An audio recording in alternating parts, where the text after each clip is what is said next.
করিয়া দেয়। অমাং সাতারা মুসলিমান সাতারাহুল্লাহু ফিদ দুনিয়া ওয়াল আখিরা, যে ব্যক্তি ক্ষমতা থাকতেও ক্ষমা করিয়া দেয় ওই ব্যক্তিকে আল্লাহ তাআলা কিয়ামতের দিন ক্ষমা করিয়া দিবেন। বলি সুবহানাল্লাহ। ওই পুরুষটার কি ক্ষমতা ছিল না ওই সময়? অন্যায় কাজ করতে পারতো না ওই সময়? পারতো, কিন্তু ওই ব্যক্তির ক্ষমতা থাকতেও ভয় করলেন, ক্ষমা করে দিলেন, আল্লাহর কাছে তওবা করলেন। ওই ব্যক্তি একদিন বিশাল এক বিপদে পড়ছে। পাহাড়ের ভিতরে যাওয়ার পর জ্বর তুফানের ভয়ে গর্তের ভিতরে ঢুকছে। 3 বন্ধু, একজনের কথা বলতেছি, 3টা বলার সুযোগ নাই। 3 বন্ধু গর্তের ভিতরে ঢুকছে। ঢুকার পর যেই ভয়ে গর্তের ভিতরে ঢুকলেন বাঁচার জন্য, পাহাড় থেকে বিশাল এক বড় পাথর আইসা ওই গর্তের মুখ আটকে গেছে। আর তাদের গর্তের থেকে বাহির হওয়ার মতো কোনো শক্তি নাই। তারা 3 জনে ঠেললে পাথর লড়াইবে, লড়ানির শক্তিও নাই। এইবার তারা নিজে দেখতে পারছে বাঁচার কোনো উপায় নাই মরা ছাড়া। আপনি আর আমি তো মান্নত করি, আর তারা দেখেন মান্নত করছে না। মান্নত করা ভালো না, আবার মান্নত করা খারাপও নয়। আপনি আমি তো মসজিদে জিলাপি মান্নত করি একটা কিছু না হইতেই। মান্নত সবাই খাইতে পারে না, আর মান্নত সব জায়গায় করা যায় না। ওই ব্যক্তির মতো যদি আপনি হইতে পারেন, আপনিও এরকম বিপদের থেকে বাঁচতে পারবেন, আমিও এরকম বিপদের থেকে বাঁচতে পারবো। ওই ব্যক্তি বললেন, আল্লাহ, যদি তোমার ভয়ে আমার বোনের সাথে অন্যায় করার শক্তি থাকতেও যদি না করে থাকি, যদি তোমার ভয়ে ছাইরা থাকি, তাহলে আজকে এই কঠিন বিপদের থেকে শুধু একমাত্র তুমিই বাঁচাইতে পারবে, আর কেউ বাঁচানোর ক্ষমতা নাই। সে এই কথা বলতে না বলতেই আল্লাহ তাআলা তার পাথরের ওই গুহার মুখের পাথর আল্লাহ তাআলা কিছু সরাই দিলেন। বলি সুবহানাল্লাহ। আর দেরি হয় নাই ভাই, যেই পাথর লারানির ক্ষমতা তাদের নাই, সাথে সাথেই আল্লাহ তাআলা কিছু অংশ পাথর সরাই দিলেন, পুরাটা নয়। আরও 2 ব্যক্তি রয়েছে, ওই 2 ব্যক্তির কি আমল, সেই আমল শোনার পরেও পাথর আল্লাহ তাআলা পুরাটাই সরাই দিয়েছে। মনে হয় আপনারা এই ঘটনাটাও জানেন, কিন্তু আমি যেই বিষয়ে আলোচনা করতে চাইছি এই বিষয়টা বোঝার চেষ্টা করেন। যে আমি আল্লাহ তাআলাকে ভয় করার জন্য বলছি। অশ্লীল কথা, খারাপ কথা আপনার মুখ দিয়ে যেন না আসে। আপনি তওবা করেন, আপনি অনুতপ্ত হন। যদি আপনি তওবা করেন, অনুতপ্ত হন, অবশ্যই আল্লাহ তাআলা আপনাকে ক্ষমা করিয়ে দিবেন। এটা আল্লাহ তাআলার কথা। 3 নম্বর আয়াত। এবার আসেন 3 নম্বর আয়াত। 2 নম্বর আয়াতের আলোচনা করলাম। 2 নম্বর আয়াতের আলোচনা, আল্লাযীনা হুম আলা সালাওয়াতিহিম ইউখাশিউন, সালাত খুশু খুজুর সহিত আদায় করো। ওয়াল্লাযীনা হুম আনিল লাগউই মুরিদুন, অশ্লীল অন্যায় খারাপ কাজ থেকে বিরত থাকো। অশ্লীল অন্যায় খারাপ কথা, খারাপ কাজ থেকে বিরত থাকো। ওয়াল্লাযীনা হুম লিযাকাতি ফাইলুন, যাকাতের সমর্থন হলে যাকাত প্রদান করো। যাকাত ভাই, শতকরা কত টাকা যাকাত আসে ভাই? 100 টাকায় 2.5 টাকা, 1000 টাকায় 25 টাকা। যদি আপনার সম্পদ থাকে, 52.5 তোলা রূপার মালিক যদি থাকেন, 7.5 তোলা স্বর্ণের মালিক যদি থাকেন, এরপরে যদি আপনার খরচের শেষে, বছরের শেষে যদি আপনার 100 টাকা থাকে, 2.5 টাকা দিবেন। 1000 টাকা থাকলে 25 টাকা দিবেন। এই হিসাব করে যত টাকা আপনার আছে যাকাত দিবেন। 3 নম্বর আয়াতে বলছে, আল্লাযীনা হুম লিযাকাতি ফাইলুন, যারা যাকাত প্রদান করে।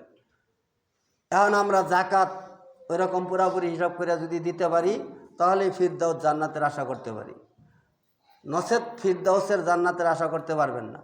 তারপরে আয়াতে বলছে, আল্লাযীনা হুম লিযাকাতি ফাইলুন আল্লাযীনা হুম লিফুরুজিহিম হাফিজুন। ওই যেই ব্যক্তির কথা বললাম, তার নিজের যৌন অঙ্গ তার বোনের থেকে ফিরায় নিলেন।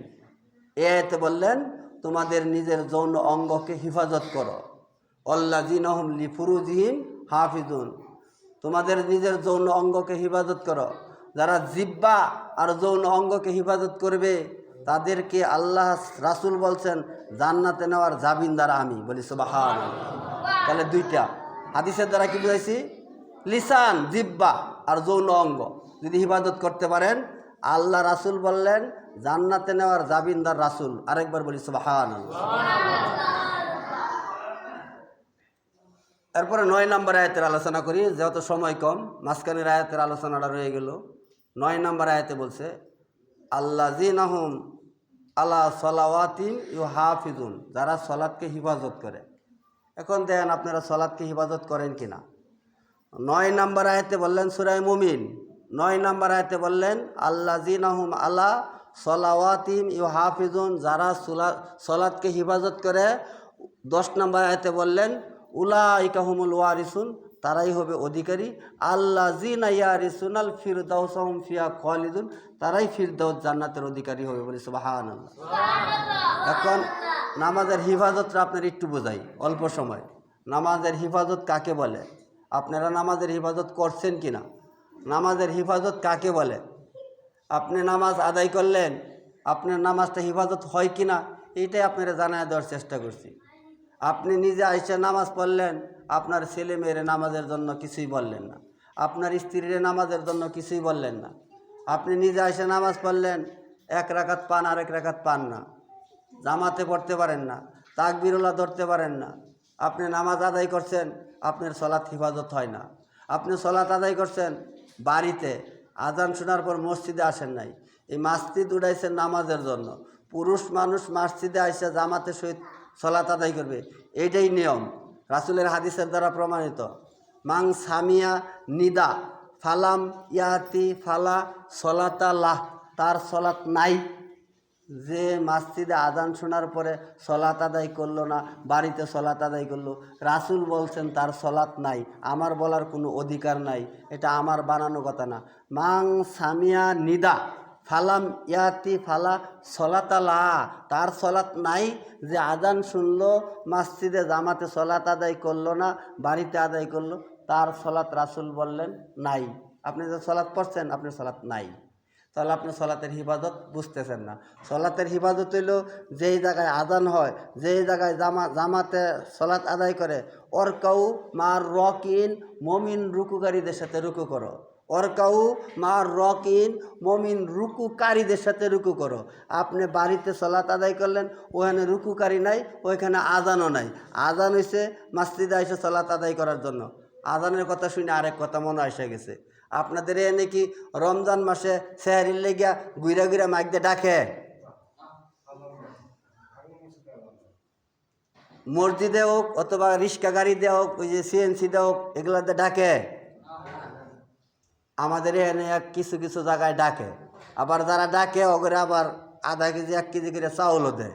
এই অভ্যাস আপনাদের এখানে নাই? তাহলে মাশাআল্লাহ, আলহামদুলিল্লাহ, খুশি হইলাম।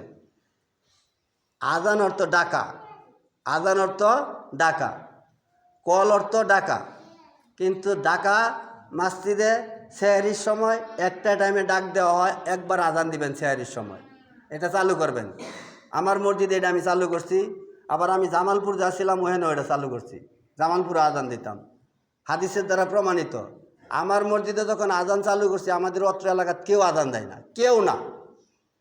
সবাই আতঙ্ক লেগে গেছে, কী ব্যাপার আজান দিল এই টাইমে? অথচ আজানের আগে হাদিসটা বইলা লইছি। আল্লাহ রাসূল বলছেন, বুখারী শরীফের 620 নম্বর হাদিস, ইন্না বিলালান ইউ আজি বিল লাইলি ফাকুলু অশ্রাবু হাত্তা তাসমাউ আজানা ইবনে উম্মে মাকতুম। 2 জন মুয়াজ্জিন ছিলেন। ইন্না বিলালান, বেলাল আজান দিলে তোমরা সেহরি খেতে থাকো। ইন্না বিলালান ইউ আজি, যখন বেলাল আজান দেয় তোমরা খেতে থাকো। ইউ আজি বিল লাইলি, লাইলি রাত্রে, ফাকুলু খেতে থাকো, অশ্রাবু হাত্তা তাসমাউ আজানা ইবনে উম্মে মাকতুম। অন্ধ সাহাবি, দেখছেন? উম্মে মাকতুম অন্ধ সাহাবি, উনি ফজরের আজান দিতেন। আর আপনার লাইট আছে, আপনার সব কিছু ঠিক আছে, আপনি ফজরের মসজিদে আসেন না। আর উম্মে মাকতুম আল্লাহ রাসূলকে বলছেন, ইয়া রাসূলুল্লাহ, আমি তো চোখে দেখি না, মসজিদে আইতে কষ্ট হয়, আমি কি বাড়িতে সালাত আদায় করতে পারি? আল্লাহ রাসূল বললেন, না, তুমি বাড়িতে সালাত আদায় করলে হবে না, হাদিসে না করে। ওই যে একটু আগে বললাম, মাং সামিয়া নিদা ফালাম ইয়াতি ফালা সালাতালা, তার সালাত নাই, যে সালাত আজান শোনার পরে বাড়িতে আদায় করলো। তো উম্মে মাকতুম যখন আজান দিত, তখন তোমরা খাওয়া বন্ধ করো। তাহলে হাদিসের দ্বারা বুঝাইলেন সেহরির সময় আজান দেওয়া যাবে। এই হাদিসটা মাইক দিয়ে সেহরির সময় বলার পরে আজান দিছি। এখন আর হাদিস বলি না, এখন সরাসরি আজান দিই। তা আপনাদের মসজিদে কি সেহরির সময় আজান হয়? হয়? আজান চালু করেন, মাশাআল্লাহ। ওই পাশাপাশি অনেক মসজিদ আছে আজান দেয় না। আর কি, ওই যে এখানে কিন্তু জাকাতের কথা কইলাম, সূরা মুমিনের জাকাতের কথা কইলাম, আবার একটু কথা রয়ে গেছে। জাকাত যে দিবেন, বেদাতি মাদ্রাসা মসজিদে দিয়েন না। গান বাজনায় দান করলে যেরকম পাপ হয়, বেদাতি মাদ্রাসা মসজিদে দান করলে বেশি পাপ হবো না কম পাপ হবো আপনারা বলেন? না, বেশি।